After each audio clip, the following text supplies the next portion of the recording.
آپ کی جانب آؤں گی، آپ ارشاد فرما دیجئے کہ ماہ سفر میں ابھی جو خواتین ایک مخصوص تعداد میں یعنی 313 مرتبہ سورہ مزمل کا خصوصی طور پر ورد کرواتی ہیں، اس کی کوئی خاص اہمیت ہے؟ شکریہ زینب۔ دیکھیں اللہ رب العزت قرآن مجید میں فرمایا وَنُنَزِّلُ مِنَ الْقُرْآنِ مَا هُوَ شِفَاءٌ وَرَحْمَةٌ لِلْمُؤْمِنِينَ۔ قرآن مجید میں جو کچھ ہے مومنین کے لیے شفا بھی ہے اور رحمت بھی ہے۔ تو یہ ذہن میں رکھے کہ قرآن مجید کے ایک لفظ کے پڑھنے سے کتنا ثواب ملتا ہے، ایک ایک حرف کے ادا کرنے سے اس کی نیکیاں مل رہی ہیں۔ پھر آپ دیکھیں تو ہر آیت کے اندر سمندر کی سی گہرائی پائی جاتی ہے، ایون ہر لفظ کے اندر اس سے اتریں گے تو کئی امراض سے شفا ملتی ہیں۔ آپ دیکھیں تو کتنی ایسی ہیں جو بے اولاد ہوتے ہیں، وہ کوئی آیت ایسی اس کا بار بار ورد کرتے ہیں، اللہ انہیں اولاد کا تحفہ عطا فرماتا ہے۔ اس طرح ہر آیت کی ایک تاثیر بھی ہے، صحیح، اور اللہ نے فرما دیا شفا۔ شفا آپ کو کس چیز سے چاہیے؟ ظاہری اور باطنی بیماریوں سے بھی چاہیے۔ پھر ہمارے جتنے مسائل کا حل ہے اللہ کی رحمت میں پوشیدہ ہے، رحمت بھی یہی قرآن مجید ہے۔ وہ تو پورے سال کسی بھی وقت پڑھ سکتے ہیں۔ بس ایگزیکٹلی یہ بات سمجھانے کی ہے، اور یہ بات اپنے دل و دماغ میں اچھی طرح اتار لینے کی ہے کہ دیکھیں قرآن مجید کی تلاوت آپ کسی بھی وقت کریں، قرآن مجید پڑھنا ہی باعث ثواب برکتوں والا ہے۔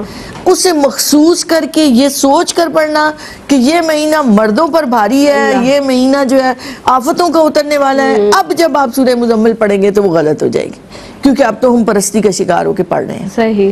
تو وہی قرآن جو آپ کے لیے وہ ایک جمال ہی جمال ہے، رحمت ہی رحمت ہے، شفا ہی شفا، آپ نے اسے جلال بنا دیا اپنے لیے۔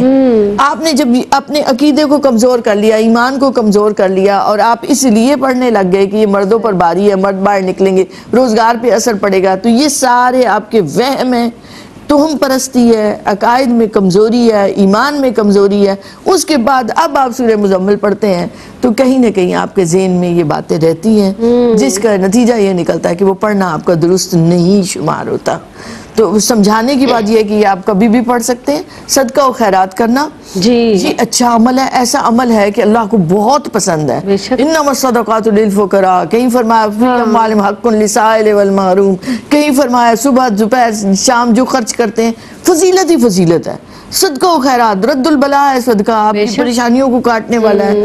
مگر کیا ہے کہ جب آپ اس وہم کا شکار ہو کر صدقہ کرتے ہیں تو پھر آپ کو وہ برکت اور وہ ثواب نہیں مل رہا ہوتا، پھر تو آپ اپنی وہمی طبیعت کا شکار ہو رہے ہیں، ایمان میں کمزور ہو رہے ہیں۔ تو ایک ایسے عمل کہ جو کبھی بھی کیے جائے تو برکات رکھتے ہیں۔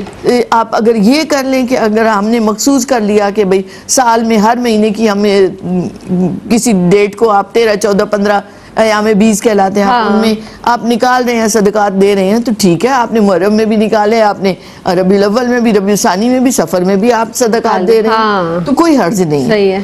لیکن بس وہموں سے آزاد ہونا ہے، تم پرستی کا شکار نہیں ہونا، کمزور نہیں ہونا عقائد میں، ایمان میں کمزور نہیں ہونا۔ پھر آپ سورہ مزمل پڑھیں، آپ کبھی بھی پڑھیں۔ پھر ایک اور بات یہ بھی سمجھا دوں، دیکھیں ایک ہوتا ہے وظیفہ، ایک ہوتا ہے ویسے تلاوت کرنی۔ ویسے تلاوت کرنی عوام الناس کے لیے اجازت ہے، وہ کبھی بھی قرآن پاک کہیں سے بھی کسی بھی حصے سے پڑھ سکتے ہیں۔ لیکن جو راہ سلوک کے طلباء ہیں، جو راہ روحانیت پر چل رہے ہیں، وہ مرشد کی اجازت سے وظیفہ کرتے ہیں۔